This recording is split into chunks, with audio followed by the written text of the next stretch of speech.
Welcome to Balancing a Scale, the Economic Justice Report. This is your host, Vic Bernsdorf, and this is the premier first show of economic justice, of which I'll have one every week, about 20 minutes to half an hour.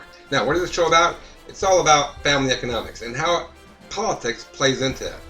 Specifically, I talk about news items, illustrate stories that directly affect your pocketbook, and I'll inform you also about who in the government has your back, who's lying to you, which corporation's ripping you off, ripping us off, and how to become a better voter so you can have some economic peace of mind, which is what the end goal of the show is all about, folks.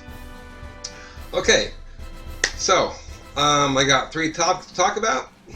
First one is facts and truth matter during a pandemic. Another segment called Golden Girls Had It Right, as far as living arrangements are concerned, how you can save some money through that. And I'm going to talk about Florida's insult to injury for Florida's unemployed workers. So let's jump right in. And how I work this show is I watch a clip. We watch a clip first. I come back and talk about it. All these clips are directly related to the three topics I talk about. So let's hear Mr. Limbaugh talk about the coronavirus.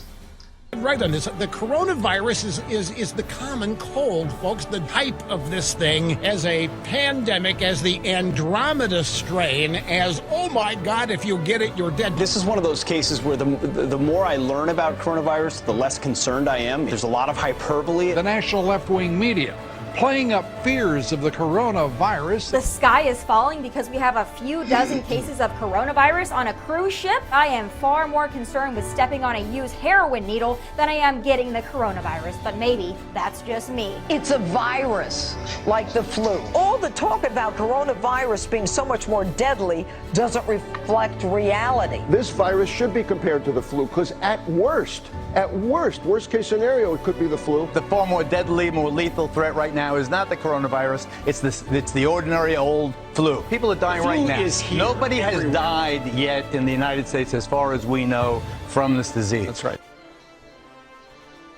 Okay, so what's going on here? Oh, by the way, before I get started, I'll tell you my sources. The text portion of my sources, I'll always tell you what it is. It comes from MSN.com and also crooksandliars.com. So, what's the overview of this coronavirus narrative? Let's call it that way. Coronavirus victims have overwhelmed the health system in Italy. Everyone knows that, right? We now have a preview of what life could be like for a lot of us here in the United States. As the death count rises, cases grow exponentially, and hospitals run out of space and equipment to treat coronavirus victims. But for Fox News, hey, no problem, man, no problem at all. These are three quotes from three different Fox News anchors or guests, right? First one, this is yet another attempt to impeach the president. That quote was from Fox News' Trish Regan. Next one, and I quote, at worst case scenario, it could be the flu. Fox News' Mark Siegel said that quote. Next one, all the talk about coronavirus being so much more deadly than the flu doesn't reflect reality. Fox News host Jeanine Pirro. Okay, so what's going on here? Folks, in disasters and epidemics, only the United States government has the resources to step in and keep the public safe. Okay, the president has abandoned his responsibility, in my opinion, to protect American citizens due to his politics. Purely due to his politics, because it's an election year, right? He's not doing what he's supposed to do for these three reasons, in my opinion. Okay, number one, he doesn't want to seem like a hypocrite for taking socialist measures to protect the public, because they railed against socialism not a few months ago, right? Not just a few months ago when Bernie Sanders was still in the campaign.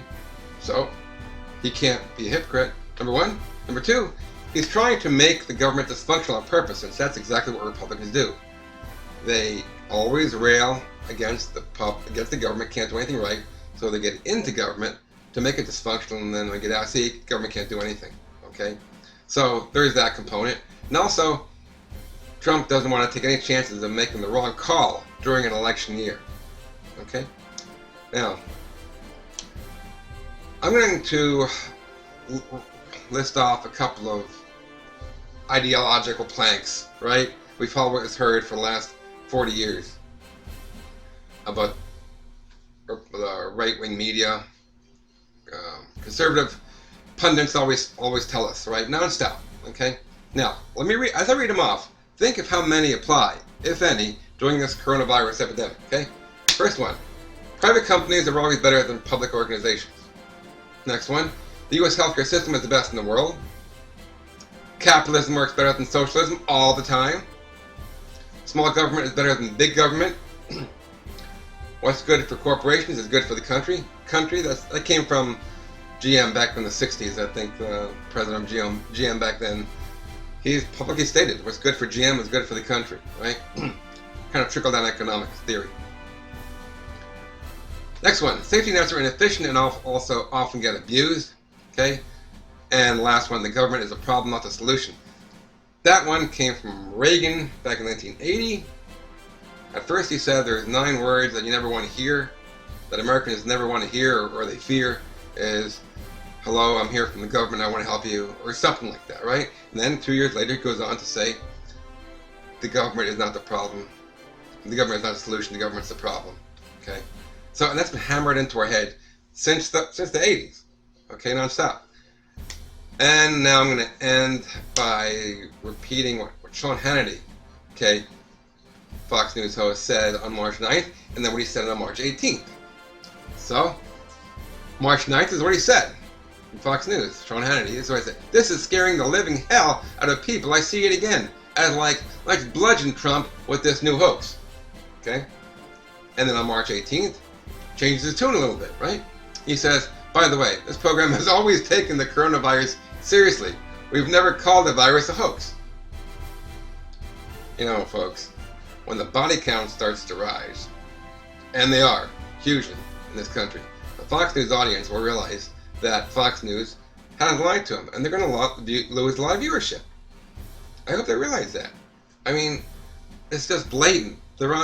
It's recorded, okay? So why are they deluding the public? Okay? They're not doing a service to their viewers. Okay, let's move on to the next story.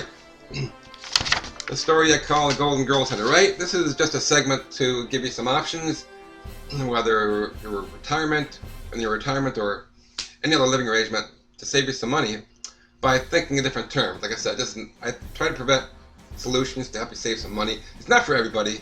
It's just something to think about, okay? So, I call this Golden Girls Had It Right, and this information comes to you from nerdwallet.com and 60andme.com, and also from msn.com. Let's watch a clip, and then we'll come back and talk about it.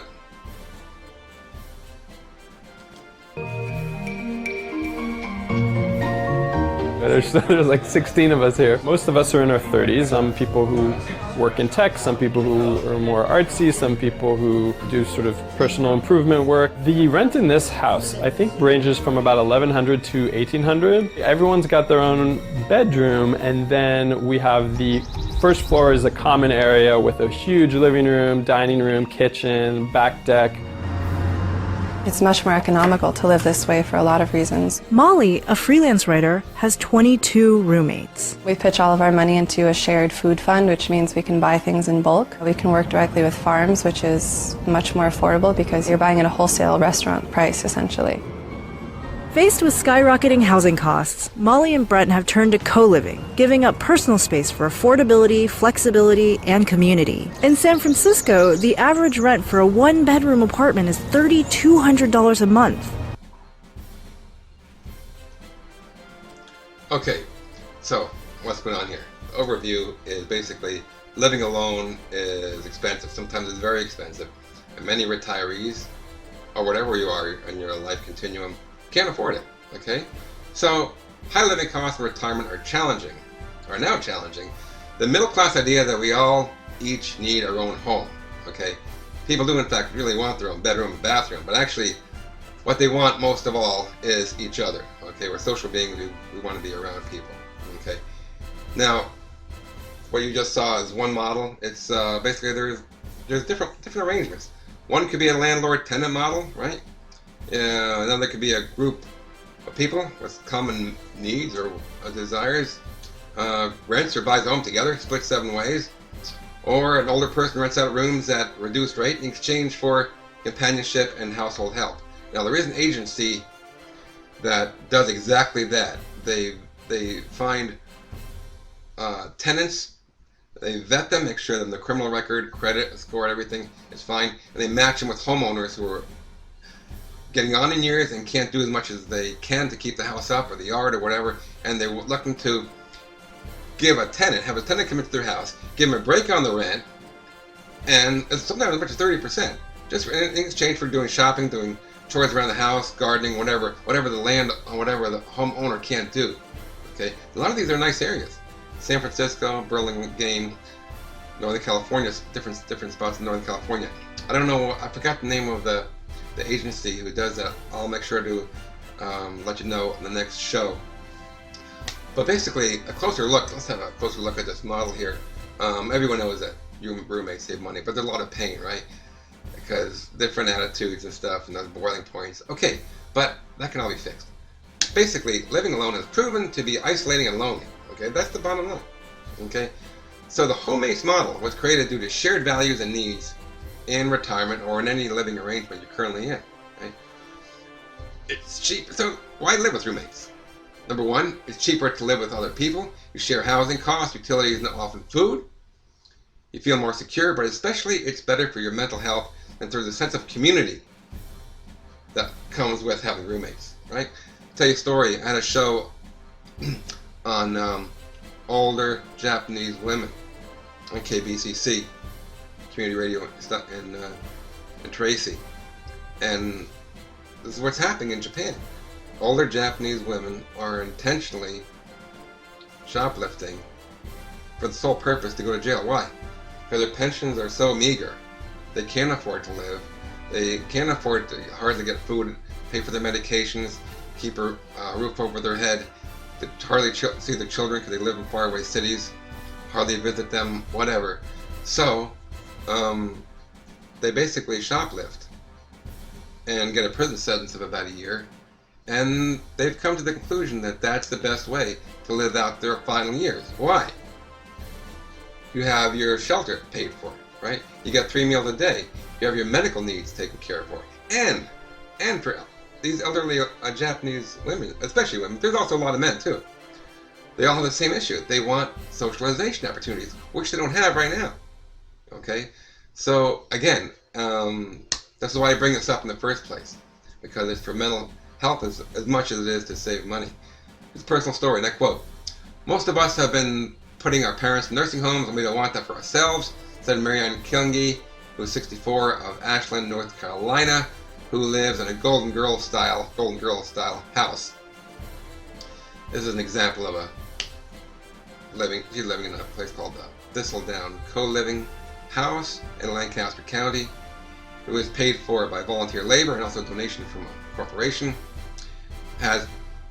Offers private bedrooms and bathrooms for 5 tenants. Has shared kitchen, dining room, living room, and laundry areas. Tenants pay about 30%. No, they pay just 30% of their rent, of their income for rent, which includes Wi-Fi and all utilities. And after that, all they do is pay for food, and that's it. I'm throwing this out because I have been looking at the communal living for many years, and it's how I want to spend my last years. Of course, it's tricky. You have to really find people who share your values, share all your habits, cleanliness or not. That's a big deal too. Everything. It always comes down to details, right? I know people who used to be best friends in childhood, in their younger years. So they decided to live together, and it was a disaster because they didn't plan for it. Okay. So, I think this is something worthwhile looking into. Alright, let's move on to the last story. And I call this Florida's insult to injury for its unemployed workers. So let's watch a clip, and I'll come back and talk about it. With claims eclipsing even the highest weekly totals from the Great Recession in '09. I don't know what's next. Tens of thousands of Floridians now hoping to qualify for at least some state assistance. If we can't work, then they make sure that we're still stable. But when it comes to benefits, Florida pales in comparison. Support here tied to last year's unemployment rate, which was historically low. At most, the unemployed can only get up to $275 for 12 weeks, while the vast majority of other states offer higher weekly amounts for longer. Once approved, the federal stimulus plan is expected to boost all state unemployment benefits. However, critics still point out that Florida, even with that help, will be considered one of the stingiest systems in the nation. Okay, folks. The information I'm going to present to you comes from a couple of sources: OrlandoSentinel.com, OrlandoWeekly.com, and Politico.com. Okay, so what's the overview here on this topic? Florida's unemployment system was set up to fail its unemployed residents. Blank. Full stop, okay? Benefits are among the cheapest and shortest lasting in America, capping out at, saw that, $275 a week and lasting only 12 weeks. Pretty chintzy, okay? They're hard to obtain and tough to keep. In fact, the benefits are so hard to get and run out so quickly that only 1 out of every 9 unemployed Floridians receive them. Okay, let's take a closer look at what's going on here. The system is doing just what its former Republican governor, Rick Scott, designed it to do. Shortchange its workers. Okay? Back in 2011, Rick Scott made it easier, when he was the governor, made it easier for businesses to get former employees disqualified from unemployment insurance because the employers pay if their former employees had accepted unemployment at some time. Okay, so that's to make good tax breaks to businesses to get rid of that. Okay, it used to be Florida used to have 26 weeks for a total of maximum money that unemployed Floridians can accept was $7,150. Now it's 12 weeks for a total of $3,300. Talk about going backwards, Look at that bite. Okay, the $275 cap on weekly payments has not been raised in wait for it, 22 years, folks. 22 years. Okay.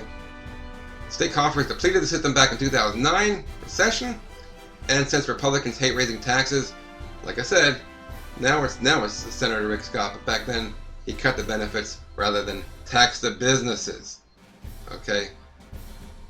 Real piece of work, that guy, The state also has a work search requirement asking people to prove they have made 5 contacts with potential employers every week, while most states only require 1 or 2 contacts. Okay, so really the system looks like they try to discourage use. That's basically what it comes down to. Personal story, I quote, "There is no way a worker can pay their rent or feed their family on these kinds of benefits," said Wendy Walsh, an officer with Unite Here, Local 355, a South Florida union that represents nearly 6,000 workers in airports, hotels, and casinos. Now get this, listen to this. And I quote, "It's a S sandwich, and it was designed that way by Scott," said one of DeSantis' advisors. DeSantis is the current governor of Florida. He goes on, "It wasn't about saving money, it was about making it harder for people to get benefits or keep benefits so that the unemployment numbers were low to give the governor something to brag about." End of quote. Folks, that's sick. That is really sick. Gaming the system, shortchanging workers just to make you look good. Okay? I don't know what to say. I mean, I always end this show by saying you deserve the government you vote for, which means, you vote Republican and you deserve what they hand out to you. You vote Democrat, you do deserve what they hand out to you. FDR, what did he hand out?